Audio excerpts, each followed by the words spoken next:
Have you ever considered the remarkable circumstances surrounding the birth of Moses? Picture this, a time of fear and despair in ancient Egypt.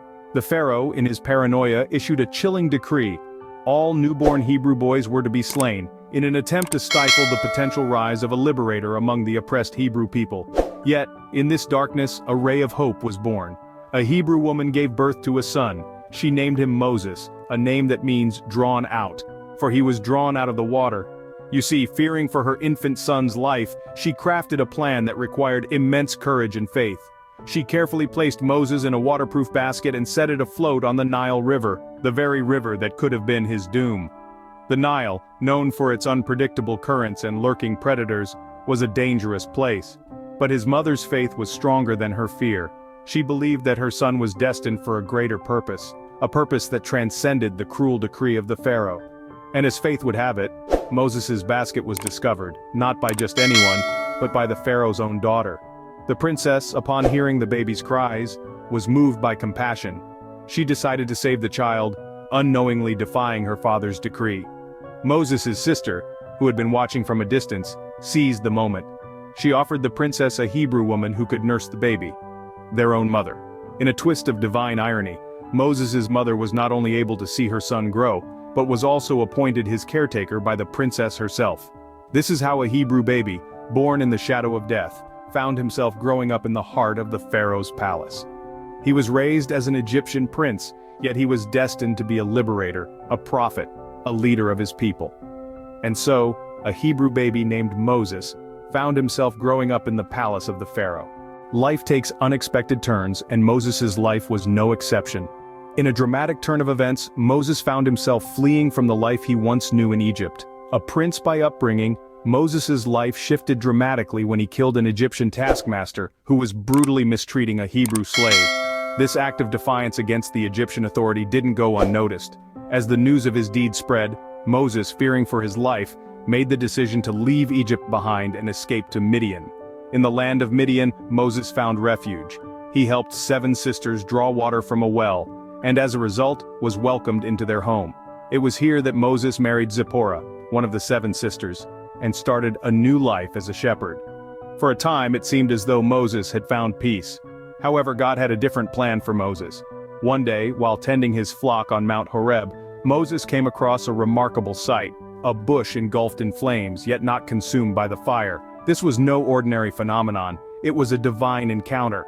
God spoke to Moses from within the burning bush, revealing himself as the God of his forefathers, Abraham, Isaac, and Jacob. In this profound encounter, God expressed his concern for the suffering of the children of Israel in Egypt, acknowledging their cries for deliverance. He then entrusted Moses with a mission of epic proportions, to liberate the children of Israel from Egyptian bondage. Overwhelmed and uncertain, Moses questioned his ability to carry out such a monumental task. But God reassured Moses, promising to equip him with the necessary signs and wonders to convince both the Israelites and the Pharaoh. With this divine commission, Moses' life took another unexpected turn. No longer a fugitive or a humble shepherd, he was now a prophet with a divine mandate. With a mission from God, Moses returned to Egypt ready to face Pharaoh. Imagine the audacity it took for Moses to stand before Pharaoh, demanding the release of the Israelites. A scene seared into our collective consciousness, a moment that would forever change the course of history. This was no ordinary confrontation. Moses, a man raised in Pharaoh's court but bound in spirit to the Israelites, stood defiant against the ruler of Egypt, the most powerful man of his time. But Moses was not alone. Behind him stood God, guiding his words, empowering his resolve, and ready to unleash a series of devastating plagues upon Egypt to secure the freedom of his chosen people. The plagues were not arbitrary punishments, but divine demonstrations of power, each one systematically undermining the gods of Egypt. The Nile turned to blood, swarms of locusts descended, hail rained down, and darkness fell. But it was the 10th and final plague that proved decisive, the death of the firstborn. This chilling act of divine justice was not meted out indiscriminately. God provided a way for those who chose to follow him to be spared. The Israelites were instructed to mark their doorposts with the blood of a spotless lamb, a symbol of sacrifice and salvation. This act of faith would protect them from the angel of death, and this night would be remembered as the Passover. As the wails of grief echoed through the land, Pharaoh's heart, hardened for so long, finally broke. The unbearable loss of his own firstborn son was a blow too great to ignore. With this, Pharaoh finally relented, releasing the Israelites from their bonds of servitude. And so, in the dark of night, under the weight of unimaginable grief, a nation was born. Fueled by their newfound freedom and guided by divine providence, the children of Israel began their journey to the Promised Land. With the death of his firstborn, Pharaoh finally relented, and the children of Israel were free to leave. A moment of profound loss, yet a moment of unparalleled liberation. A moment that echoes in our hearts, reminding us of the power of faith, the audacity of hope, and the unfailing love of God. The Israelites' journey out of Egypt was far from straightforward. As the sun set on the horizon, the breathtaking spectacle of the Exodus began. Under the watchful gaze of Moses, the children of Israel embarked on their journey towards freedom, leaving behind the chains of their Egyptian oppressors. Their path, however, was fraught with challenges. They were a nation on the move, an enormous human tide flowing through the desert, with nothing but faith to guide them. And before them lay the greatest obstacle of all, the Red Sea. This vast, seemingly impassable body of water stood as a formidable barrier between the Israelites and their promised freedom. Yet it was here, at the edge of the Red Sea, that the miraculous happened. Moses, a man of profound faith and unwavering resolve, raised his staff. As the Israelites watched in awe, the waters of the Red Sea began to part, creating a pathway through the sea. It was a sight to behold, a divine intervention, a testament to the power of faith and the strength of divine leadership. The Israelites, their hearts filled with faith and hope, began to cross.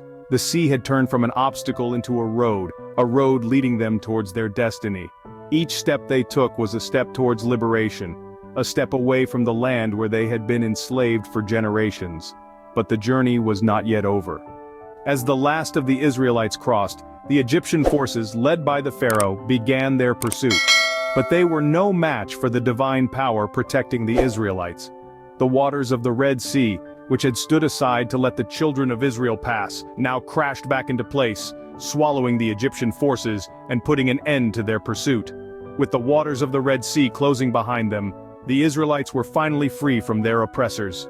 Their journey, guided by the faith and leadership of Moses, had led them from slavery to freedom, from despair to hope.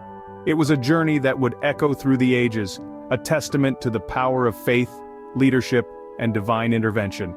Moses' mission was more than just to free the Israelites from slavery.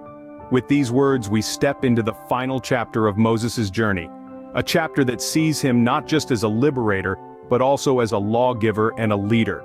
After liberating his people, Moses was tasked with an equally daunting mission: to establish a moral and legal foundation for the newly freed Israelites. It was on Mount Sinai, amidst thunder and lightning, that Moses received the 10 Commandments from God, a set of divine laws that would guide the Israelites in their conduct and worship. This was no minor feat. The commandments were not just rules, they were a covenant, a binding agreement between God and the Israelites. But Moses' role didn't stop at delivering the divine laws. He was also instrumental in the establishment of the Mosaic Law, a comprehensive set of statutes that governed every aspect of life, from religious rituals to civil disputes. These laws served as the cornerstone of the Israelite society, shaping their identity and setting them apart from other nations. As a leader, Moses faced great challenges. He had to guide a people who, for generations, had known nothing but oppression and slavery. He had to lead them through a harsh wilderness towards a land they had only heard of in stories. And yet, despite the trials, despite the doubts and the disobedience of his own people, Moses persevered.